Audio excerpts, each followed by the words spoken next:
Hi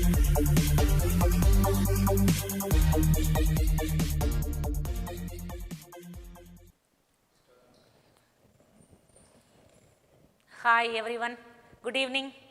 I am Savitri here to discuss about few problems, that is 1 mark problems, that is book back of chapter 5. Hope you all understood the 5th chapter completely, and now we are going to discuss the book back 1 marks of 5th chapter. So it is just to understanding ability of your understanding ability. Okay, so if you have understood the 5th chapter very clearly, you can do the 1 marks very easily just by remembering all the formulae. Okay, so it is just refreshment of the again 5th chapter. Okay, so if we go through 1 marks, so we will remember the formulas already we have studied. Okay, so let us start this session. If you like this video, please view, share and subscribe. Okay, subscription is more important, so whenever we upload, immediately you will get the video, so that you can have a clear idea about all the topics. Yes, so let us deal now 1 marks of chapter 5. Yes, so now multiple choice question. The first question, let us see what is given. Okay, now the center of mass of a system of particles, the center of mass of system of particle does not depend on. Okay, எதை வந்து depend பண்ணி இருக்காது, center of mass. Okay, center of mass of system of particle does not depend on. இப்போ center of mass எதெல்லாம் depend பண்ணி இருக்காது, options பார்க்கலாமா? Position of particle, கட்டாயம் வந்து சென்டர் ஆஃப் மாஸ் எதை டிபெண்ட் பண்ணி இருக்கும், பொசிஷன் வந்து டிபெண்ட் பண்ணி இருக்கும். Okay, centre of mass of system வந்து depends on position. Okay, then relative distance between the particle, டெஃபினட்டாக டிஸ்டன்ஸை டிபெண்ட் பண்ணி இருக்கும் centre of mass. Okay, so ஏன்னா மாஸ் வந்து எப்படி டிஸ்ட்ரிபியூட் ஆகிருக்கு அப்படிங்கிறத பொறுத்து சென்டர் ஆஃப் மாஸே. ஓகே, அப்போ டிஸ்ட்ரிபியூட் ஆகிருக்கும். Okay, so then masses of the particle, ஒவ்வொரு பார்ட்டிக்கிளோட மாஸையும் டிபெண்ட் பண்ணி இருக்கும். ஓகே, அப்போ எதை டிபெண்ட் பண்ணி இருக்காது அப்படின்னா force acting on the particle, இதை வந்து டிபெண்ட் பண்ணி இருக்காது. So centre of mass does not depend on force acting on the particle. So this is the first question answer. Okay, center of mass of a particle does not depend on. Center of mass கட்டாயம் mass depend பண்ணியிருக்கும், distance depend பண்ணியிருக்கும், position of the particle depend பண்ணியிருக்கும். அப்போ எதை depend பண்ணி இருக்காது, force depend பண்ணி center of mass இருக்காது. Okay, yes, so this is the first question. So the option is, correct answer is, it does not depend on force on particle. Okay, so you mark down. Okay, then second question. So a couple produces, what is the second question? A couple produces. Coupleங்கிறது என்னது, what do you mean by couple? Coupleனா உனக்கு என்னன்னு தெரியும், two equal and opposite forces whose line of action do not coincide, அதானது couple. இப்போ ரெண்டு force இருக்கணும், ரெண்டுத்துக்கும் magnitude ஈக்குவலாக இருக்கணும், டைரக்ஷன் ஆப்போசிட்டாக இருக்கணும். ஒன்று இந்த டைரக்ஷனில், ஒன்று இந்த டைரக்ஷனில். இது ஃபோர்ஸ் F1. ஓகே, இதுவும் F, இதுவும் F, ரெண்டுமே equal, magnitude equal, but direction opposite. So two equal and opposite forces whose line of action do not coincide, இதானது line of action of this force. இந்த ஃபோர்ஸோட லைன் ஆஃப் ஆக்ஷன் இதான். So இந்த ரெண்டும் coincide ஆகக்கூடாது, ரெண்டு பேரலாக இருப்பார், ரெண்டு கோயின்சைட் ஆகக்கூடாது. அப்படி கோயின்சைட் ஆகாமல் இருந்தால் அந்த ரெண்டு ஃபோர்ஸும் என்ன ப்ரொடியூஸ் பண்ணும், கப்பில் ப்ரொடியூஸ் பண்ணும். கப்புல்னா என்னது, கப்புல் ப்ரொடியூஸ் ஆனால என்ன ஆகும், பாடி will rotate. Okay, couple will produce turning effect on a body. Okay, so couple will rotate the body. கட்டாயம் இது என்ன பண்ணாது, ஓகே, பியூர் டிரான்ஸ்லேஷன் மோஷன் இருக்காது. கப்புல்னால ஆப்ஜெக்ட் வந்து ஸ்ட்ரெயிட் லைனில் மூவ் ஆகாது. Okay, combination of rotation and translation சுத்தமாக இருக்காது, ரோலிங் கிடையாது இது. It is not rolling. Combination of rotation and டிரான்ஸ்லேஷன்னா என்ன, ரெண்டும் இருந்தால் பாடி வந்து ரோல் ஆகும். ஓகே, இது வந்து ரோல் ஆகாது. சரியா, அடுத்து நோ மோஷன், மோஷனே இல்லைங்கிறது கிடையாது, எப்படி மூவ் ஆகும், ரொட்டேஷனல் மோஷன் இருக்கும். So it causes, couple will produce okay pure rotational motion. Okay, so it will produce a pure rotational motion, translation motion கிடையாது. Okay, rolling motion, this is nothing but இதுக்கு பதிலா வேற என்ன option கொடுக்கலாம், rolling கொடுக்கலாம். ஏன்னா rolling இதுவும் ஒன்று தான். ஓகே, rolling motion கொடுக்கலாம். ஓகே ரோலிங் மோஷன் கிடையாது, ஓகே டிரான்ஸ்லேஷன் மோஷன் கிடையாது, மூவ் ஆகவே ஆகாதுங்கிறதும் கிடையாது. அப்போ என்ன ஆகும்? Couple produces pure rotational motion. So கப்பல்னால என்ன ஆகும்? ஆப்ஜெக்ட் ரொட்டேட் ஆகும். ஒரு பாடியில் கப்பல் இருந்தால் அந்த பாடி என்ன ஆகும்? ரொட்டேட் ஆகும். Yes clear? So this is the second question. Okay then what is the third one mark we have? See, a particle is moving with the constant velocity. Note down பண்ண வேண்டியது என்னன்னு பாரு. A particle moving with the constant velocity. Velocity constant கொடுத்திருக்காங்க பாரு. So constant velocity along a line parallel to positive x axis. சரியா? Okay இதான் வந்து x axis.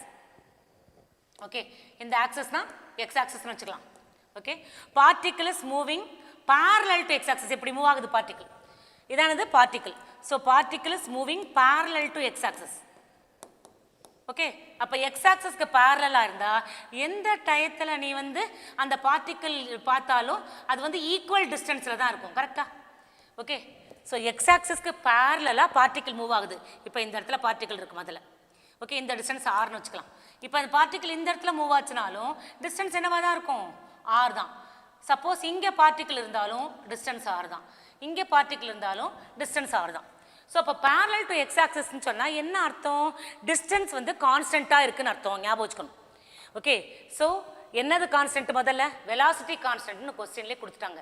Okay parallel to X ஆக்சஸ்ன்னு கொடுத்துருக்கிறதுக்கு என்ன மீனிங்? எப்போவுமே அது எக்ஸ் ஆக்சஸ்லேருந்து ஈக்குவல் டிஸ்டன்ஸில் இருக்குன்னு அர்த்தம். அப்போ ஆரும் கான்ஸ்டன்ட், வி வந்து கான்ஸ்டன்ட்னு கொஸ்டின்லேயே கொடுத்துட்டாங்க. ஆர் வந்து கான்ஸ்டன்ட் நம்மளா வந்து அசியூம் பண்ணிக்கல, நம்மளாவே எடுத்துக்கணும். எப்படி? ஏன்னா இவங்க வந்து parallel to x axis னு கொடுத்துருக்காங்க. அப்போ since the particle is moving parallel to x axis automatically r will be constant. ஏன்னா distance will be r னு distance will be constant. Yes clear? So அப்போ v வந்து constant, rம் constant. ஓகே இப்போ என்ன கேட்டிருக்குன்னு பார்க்கலாம். The magnitude of angular momentum with respect to origin. Angular momentum கேட்டிருக்கு. Okay, we have to find out what is angular momentum, magnitude of angular momentum. முதல்ல angular momentumக்கு என்ன ஃபார்முலான்னு பார்க்கணும். Okay இப்போ discuss பண்ணலாமா? angular momentumக்கு என்ன formula? So what is angular momentum? Angular momentum L vector equal to R vector cross P vector. இதான் நமக்கு வந்து formula. angular momentumக்கு என்ன formula? L vector equal to R vector cross okay P vector because it is moment of linear momentum. Okay, L vector equal to R vector cross P vector.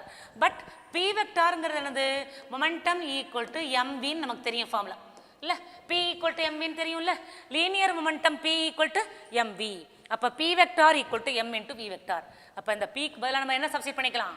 m into V vector substitute பண்ணிக்கலாம். அப்ப நமக்கு என்ன கிடைக்குது? L vector equal to R vector cross m into V vector ன்னு கிடைக்குது. Okay இப்போ கொஸ்டினில் என்ன கொடுத்துருக்காங்கன்னா வெலாசிட்டி கான்ஸ்டன்ட்னு கொடுத்துட்டாங்க. Okay since the particle is moving parallel to X axis, particle வந்து எக்ஸ் ஆக்சஸ்க்கு பேரலாக மூவ் ஆகிறதுனால ஆரும் கான்ஸ்டன்ட் நம்ம ப்ரூவ் பண்ணிட்டோம்.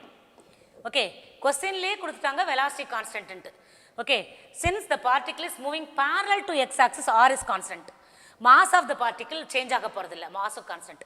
அப்போ இது எல்லாமே இங்கே கான்ஸ்டன்ட் ரைட் சைடு. அப்போ ரைட் சைடு வந்து ஒன்றுமே சேஞ்ச் ஆகலைன்னா எல்லாம் கான்ஸ்டண்ட்டாக தான் இருக்க போகுது. அப்போ எல்லாம் வந்து constant. So angular momentum remains constant. சரியா? ஓகே ஸோ கொஸ்டினில் என்ன கொடுத்துருக்காங்க? வெலாசிட்டி கான்ஸ்டன்ட்னு கொடுத்துட்டாங்க. மாசு கான்ஸ்டண்ட்டாக தான் இருக்கும், மாற போகிறது இல்லை. ஓகே ஆர் வந்து கான்ஸ்டன்ட். ஏன் R constant? Because the particle is moving parallel to X axis. அப்போ நீ எந்த இடத்துல பார்ட்டிகிளோட பொசிஷனை எக்ஸ் ஆக்சஸ்லேருந்து பார்த்தாலும் ஈக்குவல் டிஸ்டன்ஸில் தான் இருக்கும். அப்போ எக்ஸ் ஆக்சஸ்லேருந்து பார்ட்டிகிள் ஈக்குவல் டிஸ்டன்ஸில் இருக்கிறதுனால பார்ட்டிகிளோட டிஸ்டன்ஸும் கான்ஸ்டன்ட்டு. அப்போ ஆரும் constant. So R constant, M constant, V constant. Right சைடில் எல்லாமே கான்ஸ்டன்ட், அப்போ லெஃப்ட் சைடும் கான்ஸ்டன்ட். அப்போ எல்லும் கான்ஸ்டன்ட். அப்போ L remains same, L will not vary, angular momentum will not vary, L remains constant. Okay so L remains the same. Okay so what is the option? D option தான் correct நமக்கு. Okay so L is remaining the same. Okay so நமக்கு answer என்னது? So option D is the correct answer. So remaining constant. So which option is correct? Okay, angular momentum remains constant. So this is the answer. Yes, can you follow? Yes, hope you all understood this problem. Then, okay, fourth sampulama. A rope is wound around a hollow cylinder. A rope is wound around a hollow cylinder of mass 3 kg and radius given 40 centimeter. Mass is given, radius is given. What is the angular acceleration of the cylinder? We have to calculate angular acceleration. So what is the angular acceleration of the cylinder? Okay, if the rope is pulled with the force of angular acceleration na alpha. Okay, alpha calculate pananum. Okay, pulled with the force of 30 Newton. Okay, so இதுக்கு என்ன formula use பண்ணணும்னா torque formula நம்ம use பண்ணணும். Torque tau is equal to I alpha அப்படிங்கிற formula நம்ம use பண்ணணும். இதான் நமக்கு ஃபார்முலா. இதுல இருந்து ஆல்ஃபா கண்டுபிடிக்கணும். சரியா? Torque tau is equal to I alpha. Okay, so இப்போ டார்க்ல இந்த ஃபார்முலால இருந்து ஆல்ஃபா கண்டுபிடிக்கணும். ஆல்ஃபாங்கிறது என்னது? tau by I. சரியா? அதுக்கு நம்ம என்ன தெரியணும்? டார்க் தெரியணும், மொமெண்ட் ஆஃப் இனர்ஷியா தெரியணும். அப்போ டார்க் கண்டுபிடிக்கணும், மொமெண்ட் ஆஃப் இனர்ஷியா கண்டுபிடிக்கணும். சரியா? மொமெண்ட் ஆஃப் இனர்ஷியாக்கு ஃபார்முலா வச்சு போட்டலாம். டார்க்கு வந்து force into perpendicular distance formula. Okay, so force கொடுத்துருக்கு 30 நியூட்டன்.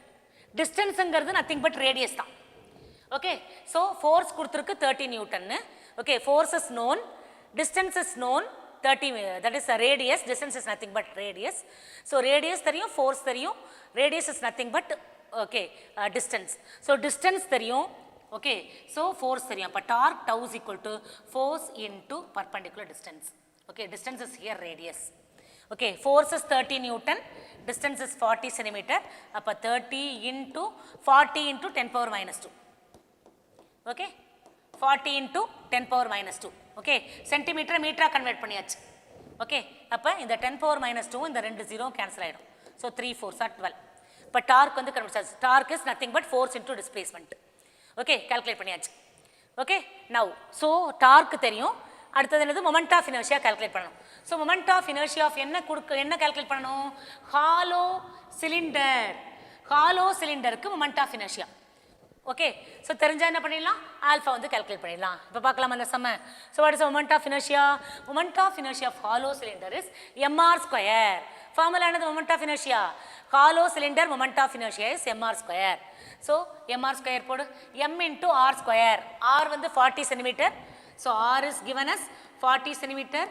ஸோ 40 சென்டிமீட்டர் நான் மீட்டராக கன்வெர்ட் பண்ணால் 0.4 மீட்டர்னு கிடைக்கும். ஓகே, ஸோ அப்போ ஆருக்கு பதிலாக 0.4 ஹோல் ஸ்கொயர், எம்முக்கு பதிலாக 3 சப்ஸ்டிட் பண்ணால் நமக்கு என்ன கிடைச்சிருது? 0.48 கிடைச்சிருது. So moment of inertia calculated. இப்போ torque tau is equal to force into perpendicular distance. சரியா? இப்போ ஃபோர்ஸ் வந்து 30, பர்பெண்டிகுலர் டிஸ்டன்ஸ் ஆர் வந்து 0.4 நத்திங் பட் ரேடியஸ் நான் சொல்லியிருக்கேன். Okay, 0.4 12 newton metre. So torque கிடைச்சாச்சு, மொமெண்ட் ஆஃப் இனர்ஷியா கிடைச்சாச்சு. ஃபார்முலா என்னது? Torque tau is equal to I alpha. So இதில் இருந்து நம்ம ஆல்ஃபா கண்டுபிடிக்கிறோம். Alpha is equal to tau by I. Tau என்னது? Tau is 12 by I is 0.48. இதை simplify பண்ணால் நமக்கு என்ன கிடைக்கிது? 25 radian per second square. 25 radian per second square. So this is the answer. Is clear? So very simple sum. Torque is equal to I alpha. I வந்து mr square. Okay, alpha வந்து tau by I. இதில் இருந்து alpha வந்து tau by I. Iக்கு பதிலாக mr square calculate பண்ணிட்டோம். Torqueக்கு பதிலாக force into displacement. Substitute பண்ணால் நமக்கு என்ன கிடைச்சிடுது? Okay, alpha is equal to 25 radian per second square கிடைச்சிடுது. Okay, இதான் வந்து இந்த sum போடுற method. Hope you all understood this sum. Okay, then புரிஞ்சது எல்லாருக்கும் the sum. Next we have a closed cylinder. Fifth problem. A closed cylindrical container partially filled with water. A closed cylindrical container. So a closed cylindrical container partially filled with water. Or cylindrical container. So this is the cylinder.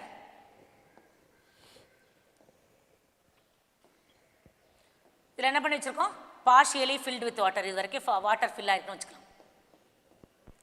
partially filled with water. இது வரைக்கும் water வந்து fill ஆகிருக்கு. ரெண்டு பக்கமும் closed. Okay, closed cylindrical container partially filled with water. Okay, as the container rotates in a horizontal plane about a perpendicular bisector. So this is the perpendicular bisector. We are rotating in a horizontal plane. இப்படி rotate பண்ணுறோம். இதானது closed cylindrical container. இதை எப்படி rotate பண்ணுறோம்? இந்த மாதிரி rotate பண்ணுறோம். Okay, about the perpendicular bisector. இந்த axis வச்சு இப்படி rotate பண்ணுறோம் in a horizontal plane. Okay, so we are rotating this in like this. Okay, so இந்த மாதிரி rotate பண்ணுறோம். இப்படி rotate பண்ணால் என்ன ஆகும் அப்படின்னு சொன்னால், இதில் உள்ள வாட்டர் எல்லாம் எப்படி நமக்கு டிஸ்ட்ரிபியூட் ஆகிக்கும் அப்படின்னா கார்னரில் வந்து டிஸ்ட்ரிபியூட் ஆகிக்கும். இந்த வாட்டர் நமக்கு எப்படி டிஸ்ட்ரிபியூட் ஆகும் அப்படின்னு பார்த்தீங்கன்னா, ஓகே, ஸோ இதானது closed cylindrical container. Okay, so இந்த சிலிண்ட்ரிக்கல் கண்டெய்னரை நம்ம வந்து ரொட்டேட் பண்ணுறோம்னு வச்சுக்கோங்க. ரொட்டேட் பண்ணால் இதில் வந்து வாட்டர் வந்து எப்படி டிஸ்ட்ரிபியூட் ஆகிக்கும்னா இந்த மாதிரி நமக்கு டிஸ்ட்ரிபியூட் ஆகிக்கும். அப்போ இங்கே வந்து வாட்டர் எல்லாம் அக்யூமுலேட் ஆகிக்கும். சென்டரில் வந்து வாட்டர் கம்மியாகும். இந்த இடத்துல என்ன ஆக்ட் ஆகும்னு நமக்கு centrifugal force will act. Centrifugal force. Okay, centrifugal force வந்து இங்கே ஆக்ட் ஆகும். சென்ட்ரிஃபியூகல் ஃபோர்ஸுங்கிறது என்னது? Centrifugal force is the force which is acting along the radius away from the centre. இல்லை, what is centrifugal force? Centrifugal ஃபோர்ஸ்னா acting along the radius and away from the centre. இப்போ ரேடியஸ்க்கு அலாங்கா சென்டரில் இருந்து அவேயா, இப்போ நடுவில் வந்து தண்ணி இருக்காது, எங்கே போயிடும்? இப்படி கார்னரில், அப்படியே கார்னரில் போய் எல்லா தண்ணியும் அக்யூமுலேட் ஆகிக்கும். சரியா? ஸோ நடுவில் உள்ள தண்ணி எல்லாம் கார்னரில் போய் அக்யூமுலேட் ஆகிக்கும். ஏற்கனவே சென்ட்ரிஃபியூகல் ஃபோர்ஸ் நடத்தும் போதே நான் அந்த ஒரு டேங்கை வச்சு இந்த இதை எக்ஸ்பிளைன் பண்ணேன். ஓகே, ஸோ ஒரு டேங்க்கில் வாட்டரில் வச்சு அந்த வாட்டர் வந்து ரொட்டேட் பண்ணால் சென்டரில் வந்து தண்ணி எல்லாம் கார்னரில் போகிறத நான் வந்து ஏற்கனவே நான் டிஸ்கஸ் பண்ணியிருக்கோம் இதே டாபிக். சரியா? அப்போ என்ன ஆகும்? ஒரு டேங்க்கில் தண்ணி வச்சுட்டு ஒரு சிலிண்ட்ரிக்கல் டேங்க்கில் தண்ணி எடுத்துக்கும். ஓகே, சாதாரண வாட்டர் பாட்டிலே எடுத்துக்கோ. ஏன் வாட்டர் பாட்டிலில் தண்ணி எடுத்துக்கோ. ஓகே, தண்ணி எடுத்தாலும் இந்த வாட்டர் பாட்டிலை நீ ஃபாஸ்ட்டாக இப்படி ரொட்டேட் பண்ணேன், நீ இப்போவே பண்ணி பார்க்கலாம். இப்படி ரொட்டேட் பண்ணால் என்ன ஆகும்னா அந்த நடுவில் உள்ள தண்ணி எல்லாம் அப்படி கார்னரில் போய் அக்யூமுலேட் ஆகிக்கும். அப்போ மாஸ் எல்லாம் எப்படி டிஸ்ட்ரிபியூட் ஆகுது? Mass is distributing in the corner. கார்னரில் வந்து மாஸ் வந்து டிஸ்ட்ரிபியூட் ஆகிக்குது. ஓகே, இதான் என்னது? Axis of rotation. இப்போ ஆக்சிஸ் ஆஃப் ரொட்டேஷனில் இருந்து மாஸோட டிஸ்டன்ஸ் வந்து ஜாஸ்தி ஆகுது. ஓகே, அப்போ கார்னரில் மாஸ் டிஸ்ட்ரிபியூஷன் போயிடுது. வாட்டர் ஃபுல்லாக எங்கே போயிடுது? கார்னருக்கு போயிடுது. கார்னர்னா எங்கே வாட்டர் இருக்கோ அங்கே தானே மாஸ் இருக்கும். ஏன்னா வாட்டர் மாலிகுலோட மாஸ். அந்த வாட்டர் மாலிகுல் எங்கே எல்லாம் எங்கே இருக்குது? கார்னரில் இருக்குது. அப்படி கார்னரில் இருந்தால் மாஸ் எல்லாம் கார்னரில் டிஸ்ட்ரிபியூட் ஆகுதுன்னு அர்த்தம். ஓகே, கார்னரில் டிஸ்ட்ரிபியூட் ஆனால் இந்த ஆக்சஸில் இருந்து டிஸ்டன்ஸ் வந்து அதிகமாகும். இப்போ கார்னரில் வாட்டர் டிஸ்ட்ரிபியூட் ஆகும்போது ஓகே டிஸ்டன்ஸ் அதிகமாகுதா? மாஸ் டிஸ்ட்ரிபியூஷனோட டிஸ்டன்ஸ் வந்து அதிகமாகுது நமக்கு. சரியா? அப்படி டிஸ்டன்ஸ் அதிகமானால் மொமெண்ட் ஆஃப் இனர்ஷியா அதிகமாகும். சரியா? ஓகே, ஸோ அப்போ என்ன ஆகும்? மொமெண்ட் ஆஃப் இனர்ஷியா அதிகமாகும், increases. Yes, can you follow? புரிதலாக இருக்கும். ஒரு சிலிண்ட்ரிக்கல் டேங்க் எடுத்திருக்கோம். அந்த சிலிண்ட்ரிக்கல் டேங்க்கில் ரெண்டு சைடும் வந்து எண்டு வந்து க்ளோஸ்டாக இருக்குது. ஓகே, வாட்டர் பாட்டிலே எக்ஸாம்பிளாக எடுத்துக்கலாம். அந்த வாட்டர் பாட்டிலில் கொஞ்சம் ஹாஃப் ஃபில்டு வாட்டர் பாட்டில், கொஞ்சமாக ஃபுல்லாக ஃபில் பண்ணிக்காத, கொஞ்சம் குவார்ட்டர் பார்ட் இப்படி ஹரிசாண்டலாக வச்சிங்கன்னா இங்கே லோ லெவலில் வாட்டர் இருக்க மாதிரி வச்சுக்கோ. ஓகே, இப்படி ஹரிசாண்டலாக வாட்டர் பாட்டில் வச்சுக்கோ. வச்சுட்டு கொஞ்சமாக வாட்டர் ஃபில் பண்ணிக்கோ. பாட்டில் ஃபில் பண்ணிக்கோ. இப்படி திருப்பிக்கோ. பாட்டில் வாட்டர் ஃபில் பண்ணிவிட்டு இப்படி திருப்பிக்கோ. திருப்பினா என்ன ஆகும்? அப்படி இந்த மாதிரி இருக்கும் வாட்டர். இப்போ இதை வந்து நீ ஃபாஸ்ட்டாக ரொட்டேட் பண்ணினா என்ன ஆகும்னா நடுவில் தண்ணி இல்லாமல் நடுவில் உள்ள தண்ணி எல்லாம் இப்படி கான்கேவ் மெனிஸ்கஸ் மாதிரி ஃபார்ம் ஆகிடும். இப்படி ஃபார்ம் ஆகும். ஓகே, இந்த நடுவில் தண்ணி இல்லாமல் கார்னரில் போய் அந்த தண்ணி எல்லாம் அக்யூமுலேட் ஆகிக்கும். அப்படி கார்னரில் தண்ணி அக்யூமுலேட் ஆயிடுச்சுன்னா ஓகே மாலிக்யூலோட டிஸ்டன்ஸ், வாட்டர் மாலிக்யூலோட டிஸ்டன்ஸ் வந்து ஃப்ரம் த ஆக்சிஸில் இருந்து அதிகமாகுது. அப்படி அதிகமானா என்ன ஆகும் அப்படின்னா டிஸ்டன்ஸ் அதிகமானா மொமெண்ட் ஆஃப் இனர்ஷியா அதிகமாகும். So moment of inertia increases. புரியுதா? ஸோ சென்ட்ரிஃபியூகல் ஃபோர்ஸ்னால என்ன ஆகுது? So water is distributing in the corner. Okay, water is accumulating in the corner. So according to centrifugal force, so water is accumulating in the corner acting along the radius away from the centre. சென்டரில் இருந்து அவேயா move ஆகுது. Okay, அவேயா move ஆகிறதுனால okay என்ன ஆகுது? Water எல்லாம் கார்னரில் accumulate ஆகிக்குது. அதனால என்ன ஆகுதுன்னா நமக்கு okay moment of inertia increase ஆகுது. Because okay mass distributed at the corner. Okay, அப்போ டிஸ்டன்ஸ் ஆஃப் த பார்ட்டிகிள் வந்து from the centre increases. So moment of inertia increases. Can you follow? So this is the answer for this question. Okay, then as the moment of inertia depends on distribution of mass from the axis of rotation. Answer என்ன எழுதணும் நீ? Moment of inertia depends on okay distribution of mass from the axis of rotation. As the container is rotated about the axis which is perpendicular about the perpendicular bisector, the water moves to the end of the tube. Okay, so due to centrifugal force, hence the moment of inertia increases. So centrifugal force nala enna agudhu, water is pushed to the corner, end of the tube ku poidudhu, cylindrical tube ku poidudhu. So moment of inertia increases because okay, distance increases. Yes, clear? So this is the answer for this question. Then so next question is a rigid body. Okay, so a rigid body, this answer should be root 2. Okay, L by root 2, this answer is, last option is L by root 2. Okay, so a rigid body rotates with an angular momentum L. Okay, if its kinetic energy is halved, kinetic energy என்ன ஆயிடுது, half, reduce பண்ணிட்டோம் kinetic energy 1/2 k மாறிடுது. Okay, angular momentum L கொடுத்துருக்கு, kinetic energy ஹாஃபாக reduce ஆயிடுச்சு. Okay, இப்போ என்ன கேட்டிருக்கு, what is the angular how the angular momentum becomes new angular momentum. Kinetic எனர்ஜியை ஹாஃபாக ரெடியூஸ் பண்ணால் நியூ ஆங்குலர் மொமெண்டம் என்னவாகும்னு கேட்டிருக்கு, அதான் வந்து question. So kinetic energy is reduced to half. What happened to new angular momentum? இப்போ kinetic energy க்கும் angular momentumத்துக்கும் என்ன formula அப்படின்னு முதல்ல பார்க்கணும். Okay, we have already derived. So angular momentum L is equal to okay, linear momentum formula தெரியுமா? Okay, kinetic energy க்கும் linear momentumத்துக்கும் formula என்னன்னா p square by 2m equal to kinetic energy. Formula நமக்கு தெரியும். இது வந்து லீனியர் கைனடிக் எனர்ஜிக்கும் மொமெண்டம்க்கும் ரிலேஷன் என்ன ஃபார்முலானா kinetic energy KE equal to p² by 2m அப்படிங்கிறது நமக்கு தெரியும். ஓகே, ஸோ இதே மாதிரி இங்கே வந்து பிக்கு பதிலாக kinetic energy. Okay, so rotational kinetic energy, இது kinetic energy is equal to okay p², பிக்கு பதிலானது L², பிக்கு பதிலாக எல் போட்டுக்கணும், எம்முக்கு பதிலாக மொமெண்ட் ஆஃப் இனர்ஷியா I. இது வந்து லீனியர் மோஷன், இது ஆங்குலர் மோஷன். இப்போ லீனியர் மோஷனில் மொமெண்டமை பின்னு சொல்லுவோம், ஆங்குலர் மோஷனில் மொமெண்டமை எல்லுன்னு சொல்லுவோம்.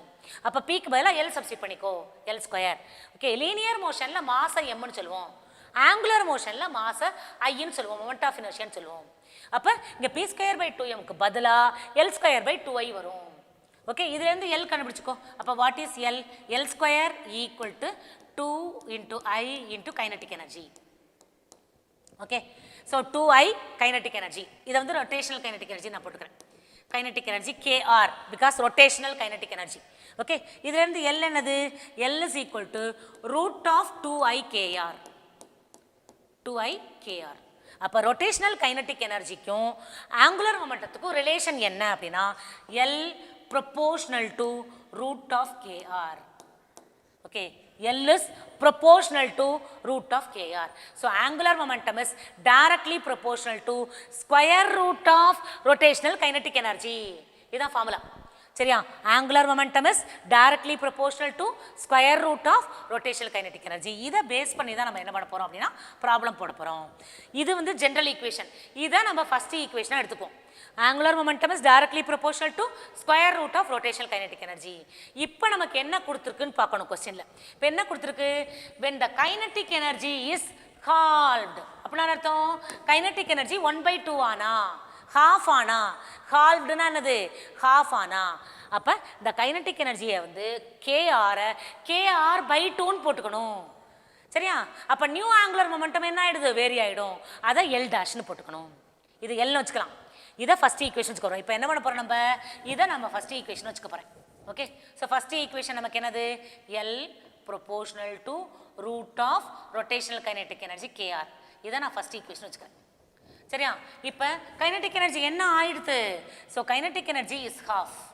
Okay, now kinetic energy, new kinetic energy becomes KR டேஷ்னு வச்சுக்கலாம். அதை ஹாஃப் ஆயிடுது, ஓல்டு கைனடிக் எனர்ஜியை விட பாதியாக மாறிடுது. Kinetic energy is halved. அப்போ என்ன ஆகிடும்னா ஆங்குலர் மொமெண்டம் என்ன ஆகும்? L'. நியூ ஆங்குலர் மொமெண்டத்தை L' வச்சுக்கிறேன். Okay, old angular momentum L, இப்போ new angular momentum is L'.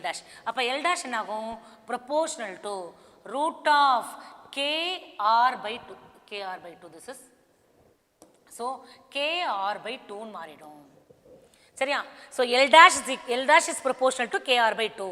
இதை நான் செகண்ட் ஈக்குவேஷன் வச்சுக்கிறேன்.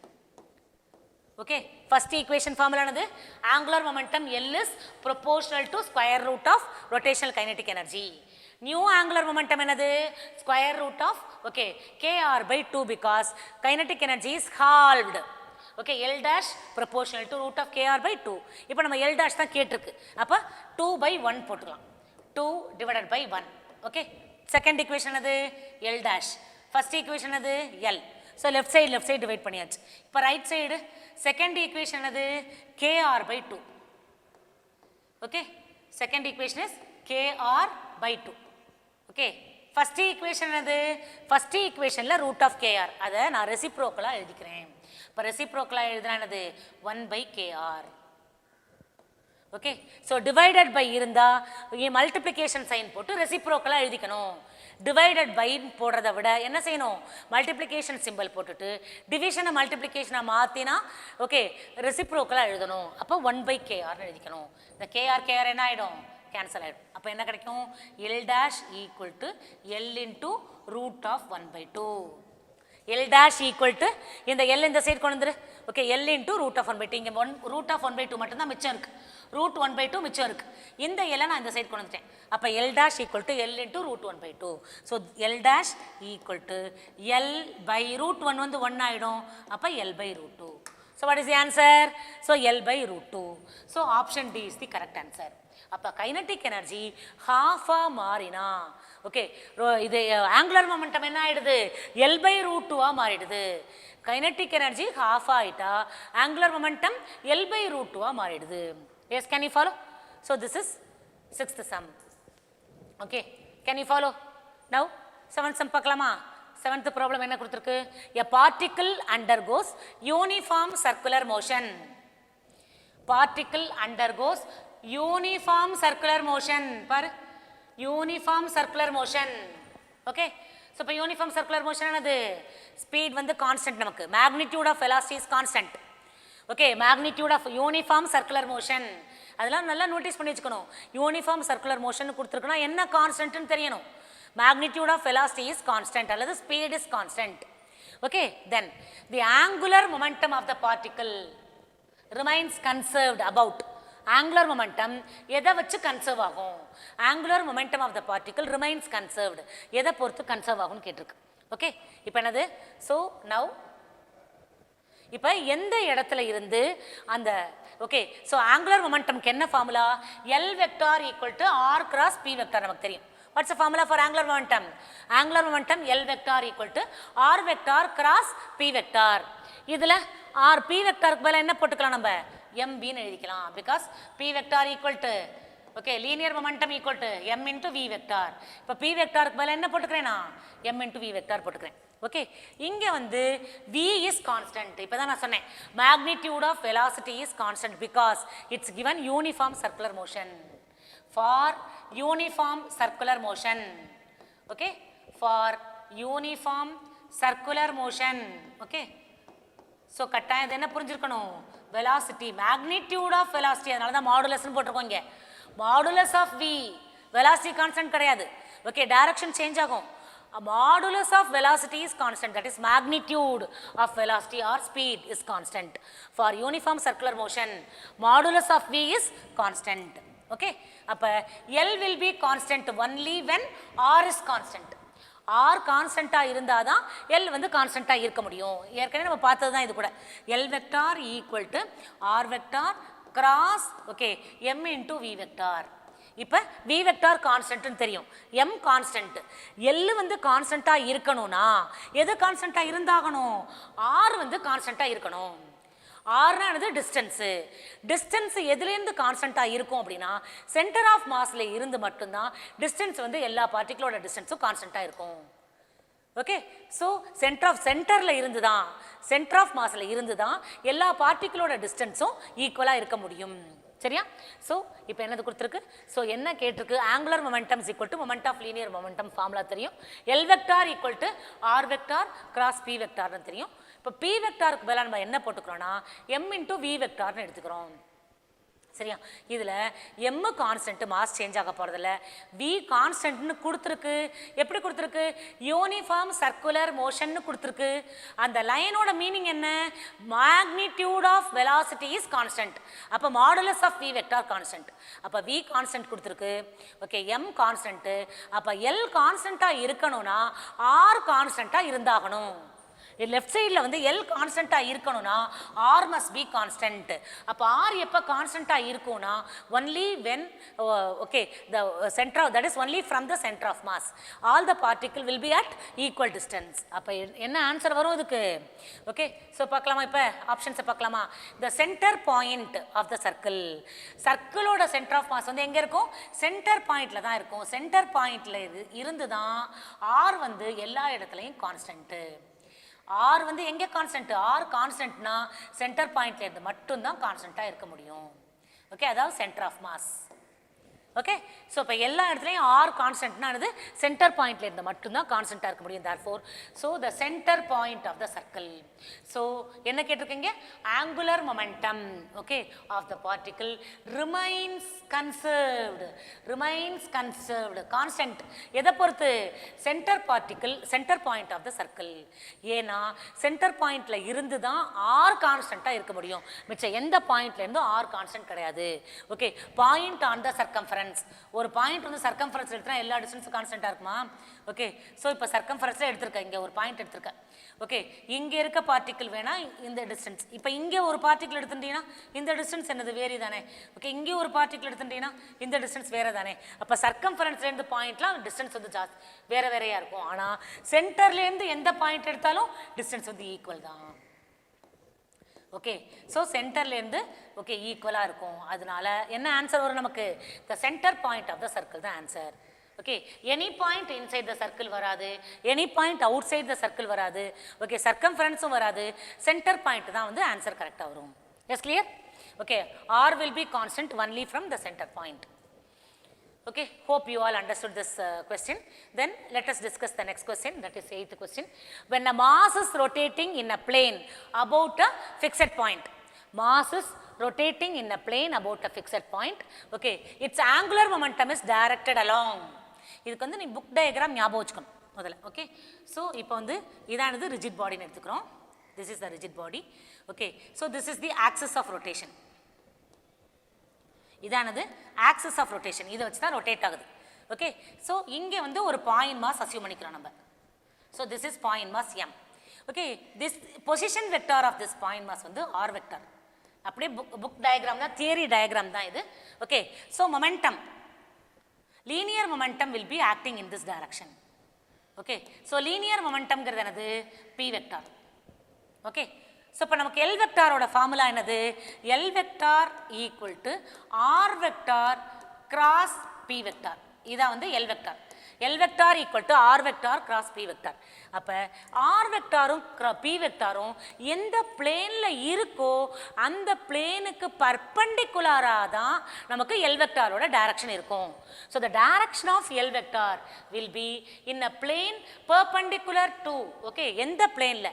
த plane perpendicular to, okay, so R vector and P vector. So எந்த பிளேனில்? So the plane which contains the R vector and P vector, அந்த பிளேனுக்கு பர்பண்டிகுலராக தான் எல் வெக்டாரோட டைரக்ஷன் இருக்கும். அப்போ L vector direction will be here. Okay, இது அப்படியே தியரி டயக்ராம் தான், இது எடுத்து பார்த்தீங்கன்னா தெரியும். Okay, so let us assume a point mass here. From the axis of rotation, position vector of point mass is r vector. So linear momentum will be tangential to the okay circle. இங்கே ஒரு circle போட்டிங்கன்னா அந்த சர்க்கிளுக்கு டான்ஜென்ஷியலாக தான் linear momentum வந்து நமக்கு இருக்கும்.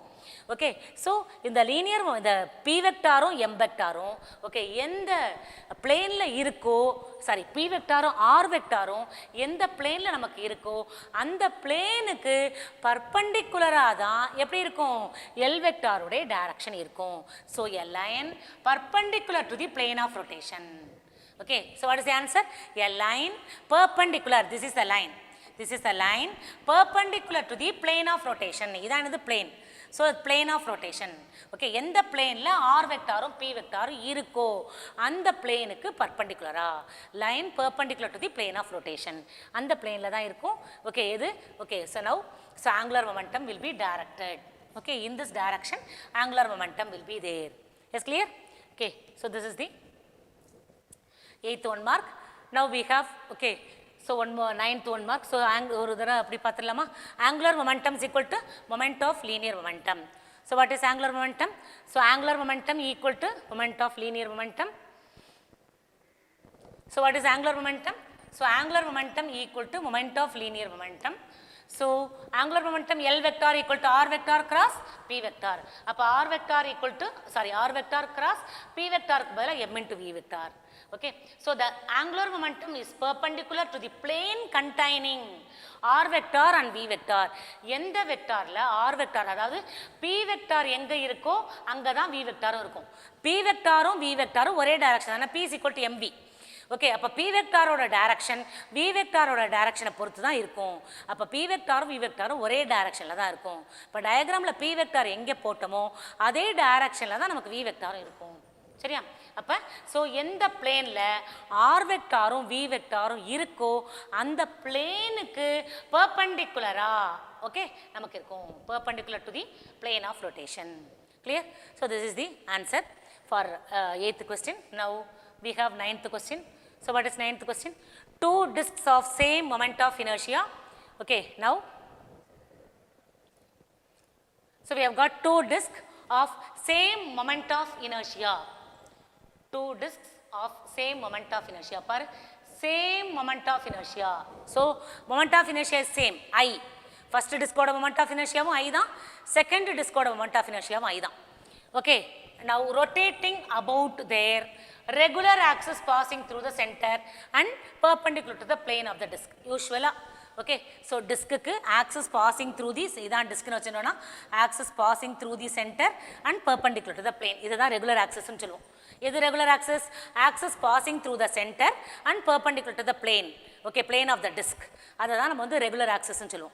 Seriya? Ipo regular axis ku perpendicular ah, okay, so pass our axis, அதை வச்சு moment of inertia வந்து same. So moment of inertia of the two disc, ரெண்டு disc இருக்கு, ரெண்டு discோட moment of inertiaவும் சேம்னு கொடுத்துருக்கு. பாரு now, so angular velocity என்ன கொடுத்துருக்குன்னா, first discோட angular velocity omega 1, second discோட angular velocity omega 2 கொடுத்துருக்கு. angular velocity of first disc, இது வந்து first discோடது. இதே மாதிரி நமக்கு வந்து we have second disc. இந்த second discோட angular velocity omega 2 கொடுத்துருக்கு. இது omega 1, இது omega 2. இதோட moment of inertia I தான், இதோட moment of inertia I தான். They are brought in contact face to face coinciding the axis of rotation. நம்ம என்ன பண்றோம், இந்த ரெண்டு டிஸ்கையும் நம்ம வந்து ஒண்ணா கொண்டு வரோம். They are brought in contact so that axis of rotation coincides. Okay, so that, okay, face to face coinciding the axis of rotation. axis of rotation என்ன ஆகுது, ஒரே axis of rotation இப்போ இருக்கு. இப்போ ரெண்டு டிஸ்க்கும் ஒரே axis of rotationல தான் இப்போ சுத்துது. ரெண்டு axis of rotation நம்ம எப்படி இது பண்ணிட்டோம், ஜாயின் பண்ணிட்டோம் such that both rotate with the common axis of rotation. Okay, coinciding the axis of rotation. The expression for loss of kinetic energy, இந்த மாதிரி சுத்திட்டு இருக்க ஒரு டிஸ்கை வந்து இன்னொரு டிஸ்க்கு பக்கத்தில் கொண்டு வரும்போது நம்ம என்ன ஆகும்னா, வெலாசிட்டி வந்து அஃபெக்ட் ஆகும், வெலாசிட்டி டிக்ரீஸ் ஆகும். அப்போ கைனட்டிக் எனர்ஜி குறைஞ்சிரும். அப்போ எவ்வளோ எனர்ஜி லாஸ் ஆச்சுன்னு கேட்குறாங்க. What is the loss in kinetic energy? That's what we have to calculate. Okay, so loss in kinetic energy is initial kinetic energy minus final kinetic energy. இதான் நமக்கு formula. Okay, இதை base பண்ணி தான் நம்ம போட போகிறோம். இங்கே வந்து ஆங்குலர் மொமெண்டம் வந்து கன்சர்வ்டு. ஓகே, அதை பேஸ் பண்ணி போட போகிறோம். So here angular momentum will be conserved. நமக்கு தெரியும் எப்போவுமே angular momentum of the rotating rigid body will be always conserved. Okay, இப்போ linear that is we are going to calculate loss in kinetic energy. எப்படி calculate பண்ணுறதுன்னு பார்க்கலாமா? ஓகே, so by law of conservation of angular momentum வந்து conserved அப்படின்னு எடுத்துக்கிறோம் நம்ம. Okay, by law of conservation of angular momentum. Okay, பாரு, law of conservation of angular momentum is conserved. அப்போ angular momentum conserved ஆனது first discோட angular momentum plus second discோட angular momentum equal to ரெண்டையும் ஜாயின் பண்ணதுக்கு அப்புறம் கம்பைன்டு சிஸ்டம் இருக்குல்ல, அதோட ஆங்குலர் மொமெண்டம். ஓகே, இப்போ ஃபர்ஸ்ட் டிஸ்கோட ஆங்குலர் மொமெண்டம் L1, செகண்ட் டிஸ்கோட ஆங்குலர் மொமெண்டம் L2. இப்போ என்ன பண்ணுறோம், நம்ம ரெண்டு டிஸ்கையும் ஒன்றா வந்து கொண்டு வரோம் so that their faces are together and axis of rotation coincides, அந்த மாதிரி கொண்டு வந்துட்டோம். இப்போ அந்த சிஸ்டத்தோட ஆங்குலர் மொமெண்டம் Lன்னு வச்சுக்கிறோம். அப்போ ஆங்குலர் மொமெண்டம் கன்சர்வ்டுனா என்ன அர்த்தம், முன்னாடி என்ன ஆங்குலர் மொமெண்டம் இருந்ததோ தனித்தனியாக அது ரெண்டையும் ஆட் பண்ணால் ஃபைனல் ஆங்குலர் மொமெண்டத்துக்கு ஈக்குவல். டிஸ்க் ரெண்டையும் வந்து ஒன்றா சேர்த்ததுக்கப்புறம் ஆக்சஸ் ஆஃப் ரொட்டேஷனை காமன் ஆக்கினதுக்கப்புறம் அப்போ ஆங்குலர் மொமெண்டம் வந்து சேம்னு அர்த்தம். அப்போ L1 + L2 = Lன்னு அர்த்தம். What is L? Angular momentum L = I ஒமேகான்னு நமக்கு ஃபார்முலா தெரியும். ஓகே, அப்போ ஃபஸ்ட்டு டிஸ்கோடது L1 I ω1, செகண்ட் டிஸ்கோடது L2 = I ω2. ஏன் நம்ம I1 ω1 போடலை, I2 ω2 போடலை? ஏன்னா மொமெண்ட் ஆஃப் இனர்ஷியா சேம்னு கொடுத்துருக்கு கொஸ்டினில். சேம் மொமெண்ட் ஆஃப் இனர்ஷியா பார்த்துக்கோ. ஓகே, ஸோ ரெண்டு டிஸ்கோட moment of inertia same. Angular momentum L1 = I ω1, angular momentum L2 = I ω2. இப்போ ஆங்குலர் மொமெண்டம் ஆஃப்டர் கம்பைனிங், இப்போ ரெண்டு ஆக்சஸையும் ஒன்றா சேர்த்தாச்சு. ஓகே, ரெண்டு டிஸ்கையும் ஃபேஸ் டு ஃபேஸ் கொண்டு வந்தாச்சு. அப்போ ஆங்குலர் மொமெண்டம் L என்னது, அது L = 2I omega. Okay, moment of inertia என்னவாயிடும், ட்வைஸ் தி மொமெண்ட் ஆஃப் இனர்ஷியாவாயிடும். Okay, 2I omega, angular momentum L = 2I ஒமேகாவா ஆயிடும். Okay, so L is 2I omega. புரியுதா? So when the axis of rotation is joint and when the discs are facing face to face, then the angular momentum will become twice 2I ஒமேகாவாயிடும். சரியா? இப்போ omega, what is omega? Omega is initial velocity plus final velocity by 2. ω1 + ω2/2. Okay, now இப்போ ஒமேகாவோட value தெரியும், ω1 + ω2/2.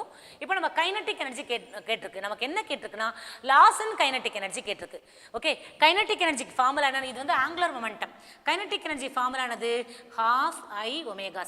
இதுதான் நமக்கு formula. Okay, ½ I ω², இதுதானே formula. Okay, so இப்போ ½ I ஃபர்ஸ்ட் டிஸ்கோடது ω1², செகண்ட் டிஸ்கோடது ω2². ஓகே, அதுக்கப்புறம் காம்பினேஷனோடது 2I, ½ × 2I ω². சரியா? இப்போ நம்ம இது எல்லாத்தையும் என்ன செய்ய போகிறோம், சப்ஸ்டிட் பண்ண போகிறோம். Loss in kinetic energy = initial kinetic energy minus final kinetic energy. So what is loss in kinetic energy? Initial kinetic energy minus final kinetic energy.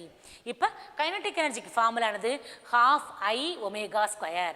இந்த ஃபார்முலா யூஸ் பண்ணி கால்குலேட் பண்ண போகிறோம்.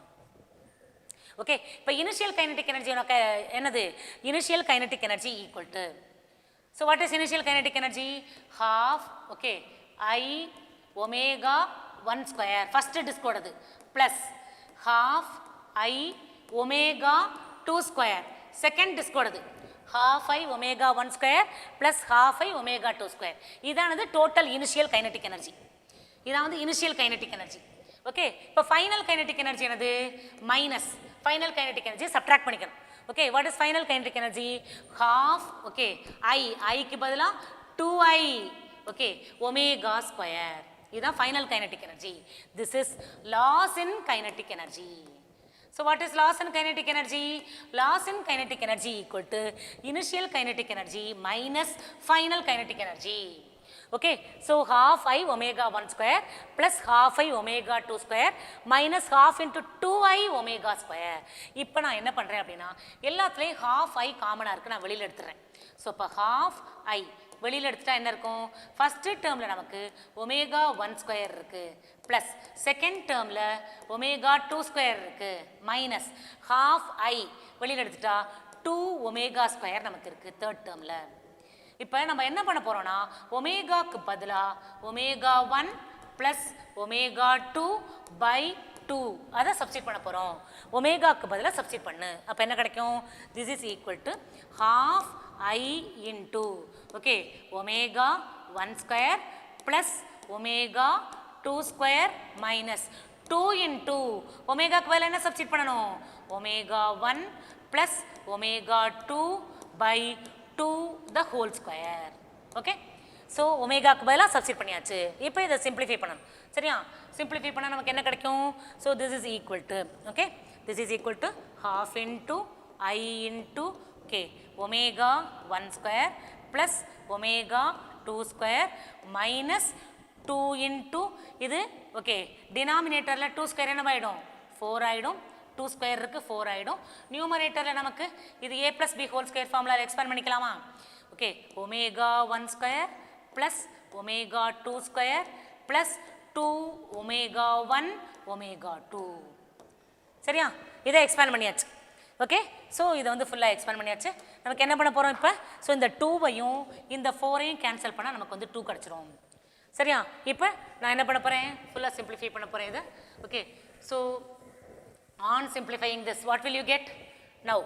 So loss in kinetic energy okay equal to okay half I வெளியில் இருக்குது நமக்கு. So half I வெளியில் இருந்தால் மிச்சம் என்னது போடணும்? Okay omega 1 square okay plus omega 2 square okay. அடுத்து இங்கே என்ன இருக்குது? Minus sign omega 1 square by 2. This negative sign is common to all. இப்போ நான் டேர்ம்ஸ் ஃபுல்லாக ஸ்ப்ளிட் பண்ணுறேன். Minus omega 1 square by 2. சரியா? அடுத்து minus omega 2 square by 2 okay minus 2 omega 1 omega 2 by 2. சரியா? நான் எல்லா டேர்முக்கு என்ன பண்ணிட்டேன்? இந்த நெகட்டிவ் சைனை மல்டிப்ளை பண்ணிட்டேன். சரியா? ஸோ இப்போ என்ன கிடைக்கும்? இப்போ half into I into okay omega 1 square. இந்த ஒமேகா 1 ஸ்கொயரையும் இதையும் நான் சிம்பிளிஃபை பண்ணால் என்ன கிடைக்கும்? இது வந்து 1 ஒமேகா 1 ஸ்கொயர், இது ஒமேகா 1 ஸ்கொயர் பை 2 பாதி. அப்போ 1 மைனஸ் ஹாஃப் இஸ் ஹாஃப். அப்போ ஒமேகா 1 ஸ்கொயர் பை 2. சரியா? இதுலேருந்து இதை சப்ட்ராக்ட் பண்ணிட்டா என்ன கிடைக்கும்? ஒமேகா 1 ஸ்கொயர் பை 2 கிடைக்கும். அதே மாதிரி இதை ரெண்டையும் சிம்பிளிஃபை பண்ணால் ப்ளஸ் ஒமேகா 2 ஸ்கொயர் பை 2 கிடைக்கும் மைனஸ் 2 ஒமேகா 1 ஒமேகா 2 பை 2 கிடைக்கும் நமக்கு. சரியா? இதை 1 மைனஸ் ஹாஃப் இஸ் ஹாஃப். அது மாதிரி இதுவும் 1 minus half is half. So omega 1 square by 2 omega 2 square by 2 minus 2 omega 1 omega 2 by 2. இப்போ எல்லா டேர்ம்லையுமே நமக்கு வந்து 2 காமனாக இருக்குது டினாமினேட்டரில். அதை நான் வெளியில் எடுத்துடுறேன். இப்போ வெளியில் எடுத்தால் என்ன கிடைக்கும்? Half into I into 1 by 2 நான் வெளியில் எடுத்துடுறேன். வெளியில் எடுத்துட்டா omega 1 square plus omega 2 square minus 2 omega 1 omega 2. Okay, so this is equal to 1 by 4I into this is in the form a square plus b square minus 2ab. இது எந்த ஃபார்மில் இருக்குது? a square plus b square minus 2ab. So அப்போ a minus b the whole square. So omega 1 minus omega 2 the whole square. Okay, so what is the answer? So loss in kinetic energy. Loss in kinetic energy equal to 1 by 4I into omega 1 minus omega 2 whole square. So what is the option? So இப்போ option choose பண்ணு. So 1 by 4I omega 1 minus omega 2 the whole square. So choose the option 1 by 2I omega 1 minus omega 2 whole square. Okay, sorry 1 by 4I omega 1 minus omega 2 whole square. So உள்ளேருந்து ஒரு 2 வெளியில் எடுத்தோம்ல, அப்போ option A is the correct option. Yes, can you follow? So this is the answer for this question. So hope you all understood. So remaining left out question we'll discuss in next video. Yes.